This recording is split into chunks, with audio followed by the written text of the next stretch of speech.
नमस्कार, मैं रचना शर्मा चढ़ती कला टाइम टीवी देख रहे सभी दर्शकों का स्वागत करती हूं। आप देख रहे हैं उत्तर प्रदेश के विशेष समाचार।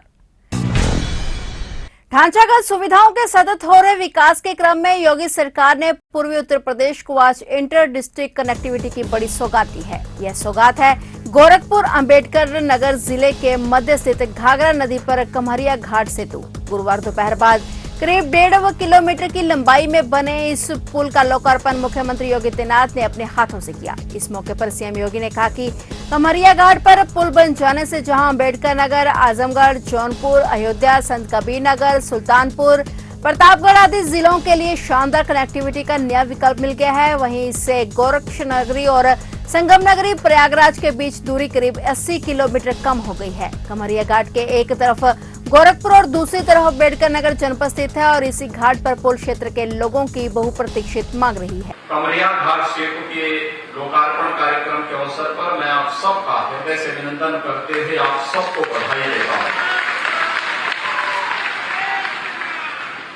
जन्माष्टमी के एक दिन पहले, जन्माष्टमी के दिन भगवान कृष्ण का जन्म हुआ था ना, और भगवान कृष्ण का जन्म क्यों हुआ था? सत्य के लिए, न्याय के लिए और धर्म के लिए। और आज इस क्षेत्र के विकास की जो सत्य की लड़ाई थी, विकास और धर्म की लड़ाई थी, उसमें विजय प्राप्त होने पर मैं आप सबको हृदय से बधाई देने के लिए विशेष रूप से आया। मुझे याद है जब कमरिया घाट सेतु निर्माण के लिए यहाँ आंदोलन हुआ था, उस समय हमारी संसद चल रही थी और उस समय एक बहुत बड़ी दुर्घटना होते होते सरयू मैया के कारण बच पाई थी। यहां पर तमाम आंदोलनकारियों को समाजवादी पार्टी की सरकार ने क्रूरता के साथ उन पर बड़ा अत्याचार ढाया था और आंदोलन को दबाने के लिए तमाम प्रयास किए थे। तब मैं सांसद था और मैंने गोरखपुर के सांसद के रूप में देश की संसद में भी इस मुद्दे को उठाया था और तब मैंने इस बात को कहा था कि ये वहां की जायज मांग है, क्योंकि गोरखपुर के जब विकास की आप बात करते तो गोरखपुर महानगर और उसके आसपास तो थोड़ा बहुत विकास हुआ भी, लेकिन दक्षिणांचल का क्षेत्र एकदम विकास से कोसों दूर था। लेकिन आज मुझे बताते हुए प्रसन्नता है कि आपने कमरिया घाट के एक सेतु की मांग की थी, वह तो बन के तैयार हो गया है। 4 लेन का दूसरा सेतु बगल में भी बनने को तैयार। गोरखपुर लिंक एक्सप्रेस वे के बनने के साथ ही बेलघाट, सिकरीगंज, खजनी, गोला, उरुआ और इस आसपास के बांसगांव, आसपास के पूरे क्षेत्र में इनका लखनऊ जाने के लिए, प्रयागराज जाने के लिए, अंबेडकर नगर जाने के लिए या फिर आजमगढ़ जाने के लिए जो दूरी है वो बहुत सीमित हो जाएगी। अभी जो लखनऊ जाने में आपको 4.5 घंटे लगते होंगे, जैसे विकास की प्रक्रिया के साथ क्षेत्र तेजी के साथ जुड़ेगा। और भाइयों बहनों, यही एक अंतर है।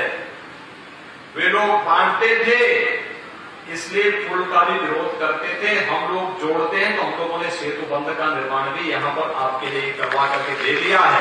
उत्तर प्रदेश में ईडी ने माफिया मुख्तार अंसारी के खिलाफ बड़ा एक्शन लिया है। प्रवर्तन निदेशालय ने बाहुबली मुख्तार अंसारी के गाजीपुर स्थित मोहम्मदाबाद घर पर छापेमारी की है। इतना ही नहीं, मुख्तार अंसारी के पैतृक आवास के साथ ही उसके कई करीबियों के आवास पर ईडी ने एक साथ छापेमारी की है। बताया जा रहा है कि ईडी टीम आज सुबह ही मोहम्मदाबाद स्थित मुख्तार अंसारी के पैतृक घर पहुंची और छापेमारी शुरू कर दी। इतना ही नहीं, माफिया मुख्तार अंसारी के करीबियों विक्रम अग्रही, गणेश मिश्रा के ठिकानों पर छापेमारी हुई और साथ ही ईडी टीम ने खान बस सर्विस के मालिक के ठिकानों पर भी छापा मारा है। बता दें कि ईडी के इस एक्शन से गाजीपुर में हड़कंप मच गया है। सूत्रों की माने तो दिल्ली और यूपी मिलाकर बाहुबली मुख्तार अंसारी और उसके करीबियों से जुड़े 11 ठिकानों पर ईडी की छापेमारी की गई है।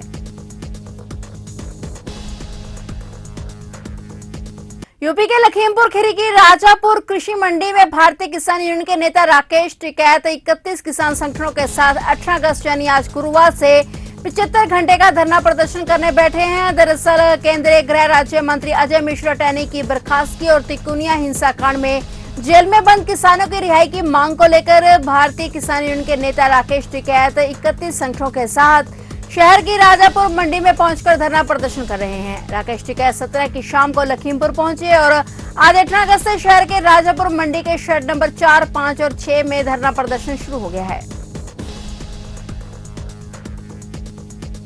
मुफ्त वाली स्कीमों का मामला एक तरफ तो सुप्रीम कोर्ट में है तो दूसरी तरफ इस पर जमकर राजनीति हो रही है। इसी कड़ी में सुबह सपा प्रमुख ओम प्रकाश राजभर ने मुफ्त की रेवड़ी को लेकर दिल्ली के सीएम अरविंद केजरीवाल का समर्थन किया है। दरअसल पत्रकारों ने मुफ्त की रेवड़ी पर सवाल किया तो उन्होंने अरविंद केजरीवाल की घोषणाओं पर सहमति जताई और कहा कि अगर महंगाई के दौर में जनता को कुछ मुफ्त में दिया जा रहा है तो इसमें गलत क्या है। इतना ही नहीं, राजभर ने पूर्व पीएम अटल बिहारी वाजपेयी के कार्यकाल में चलाई गई सरकारी योजनाओं का भी जिक्र किया। राजभर ने कहा कि अगर आपको मुफ्त में बिजली मिले तो आप बिजली क्यों नहीं लेंगे। उन्होंने कहा कि आज अगर मुफ्त की बात हो रही है तो स्वर्गीय अटल बिहारी वाजपेयी ने भी यही कहा था कि मुफ्त देना है तो शिक्षा और इलाज मुफ्त दो। ऐसे में अगर दिल्ली के मुख्यमंत्री मुफ्त शिक्षा, मुफ्त इलाज दे रहे हैं तो इसमें बुरा क्या है। राजभर ने कहा कि भाजपा भी मुफ्त राशन दे रही है। उन्होंने कहा कि आने वाले दिनों में जनता की इच्छा है कि उन्हें अच्छी व्यवस्था मिले।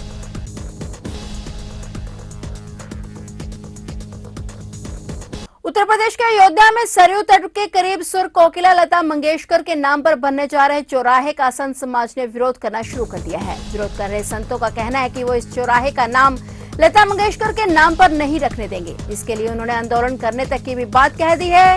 बता दें कि अयोध्या के नया घाट क्षेत्र में स्वर्गीय लता मंगेशकर चौराहे का निर्माण किया जा रहा है, जिसके लिए अयोध्या डेवलपमेंट अथॉरिटी ने काम भी शुरू कर दिया है। मुख्यमंत्री योगी आदित्यनाथ ने लता मंगेशकर के निधन के बाद घोषणा की थी कि लता मंगेशकर की स्मृति में अयोध्या के प्रमुख चौराहे का नाम रखा जाएगा, लेकिन इस चौराहे का निर्माण कार्य शुरू होने के बाद अयोध्या के प्रमुख महंतों और संतों ने इसका विरोध शुरू कर दिया है। इसके लिए श्री राम जन्मभूमि तीर्थ क्षेत्र ट्रस्ट के अध्यक्ष महंत नृत्य गोपाल दास जी के आवास मनीराम दास छावनी पर महंत कमल नयन दास के नेतृत्व में एक बैठक की गई। संत समाज ने आंदोलन की चेतावनी देते हुए लिखित शिकायत पत्र प्रधानमंत्री और मुख्यमंत्री योगी आदित्यनाथ को भेजने की बात भी कही है। फिलहाल उत्तर प्रदेश के विशेष समाचारों में इतना ही और नए समाचारों के साथ फिर से हाजिर होंगे। तब तक के लिए देखते रहिए चढ़ती कला टाइम टीवी।